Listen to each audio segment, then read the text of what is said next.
So Dean's using the portable pressure washer to wash this chip trailer and the Kenworth. The engine compartment's still pretty clean. But here's our portable pressure washer. It's a Hotsy. It's got a 225 gallon tank in it, I think. A little Honda. You can turn on the burner there and set your temperature there. I think we should set the temperature up a little bit. It's got 200 hours on it. You put the diesel fuel in here for the burner. Electric start. Pretty handy little unit. When I bought it, when I got it from the expo, I bought it from the Hotsy guy down at the North Star Expo. It came in this trailer, and I built this cover for it.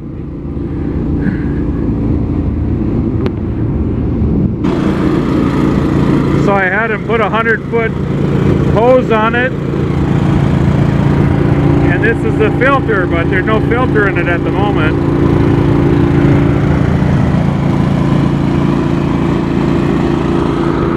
It works very well.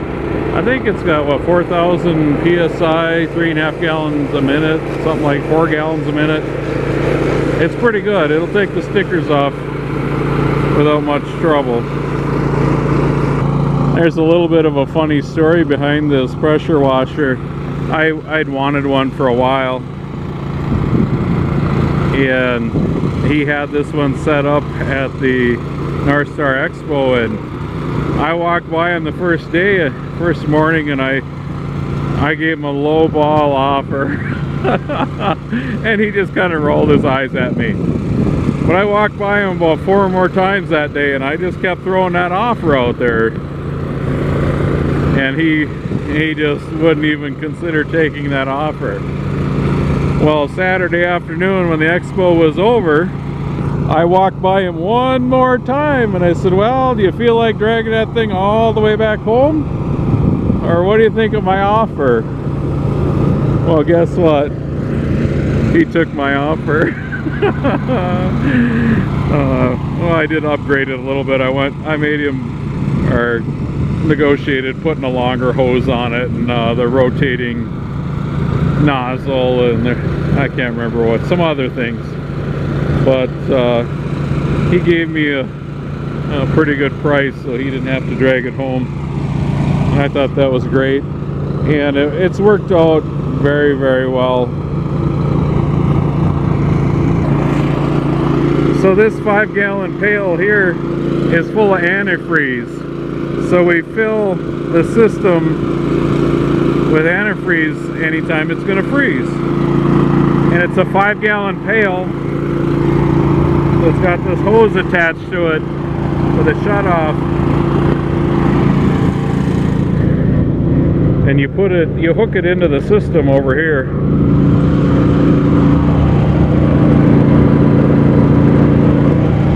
You hook it in right there, and so you can fill up your boiler and your pump and all that stuff with antifreeze.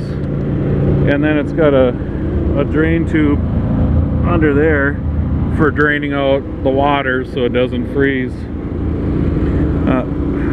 My redneck cover here,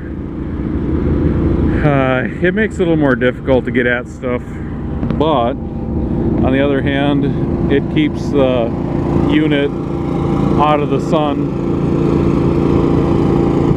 It was all treated 2x, not 2x4s, treated plywood. Boy, it doesn't look like it anymore. Wonder if I shouldn't put something on it. And Dean's still washing around that 5th wheel plate. Man, washing them cross members underneath them van trailers, that's a pain in the butt. It's hard on the back. I'm glad he's taking a turn at it. But we keep all our soap and acid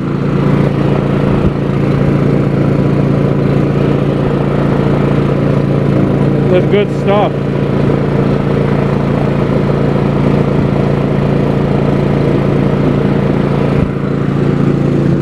It's really handy to have this. We can take it out in the woods and wash equipment out there, try to prevent fires on equipment that isn't as clean as it should be. So you don't think this has been washed in a while, or?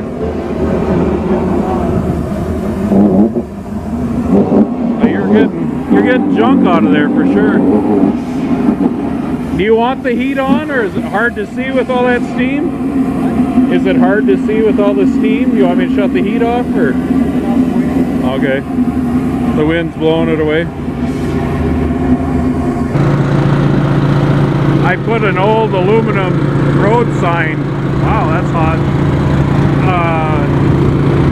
That's been shot up that I found out in the woods to keep as a heat deflector, so it didn't start the ceiling on fire in there.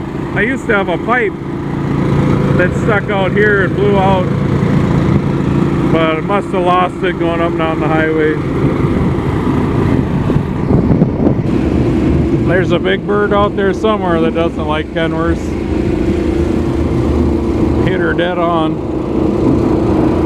Oh, I should say something about this setup. The only thing I really don't like about it is when the water tank gets empty and you're not hooked up to anything, the trailer will tip, which is not good. So you got to keep at least 50 gallons in it probably, if you're not hooked up to a pickup or something, to keep it from flipping.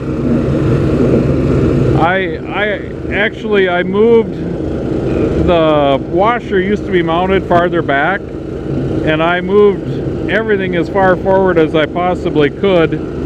I had to relocate the filter and all that, just so it was more balanced when the water was lower.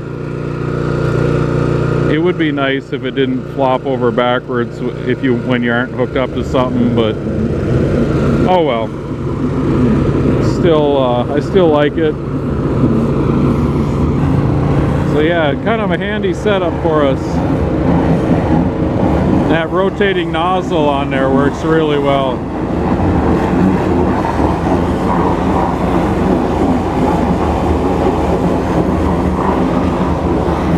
Well, thanks for watching. Have a great day.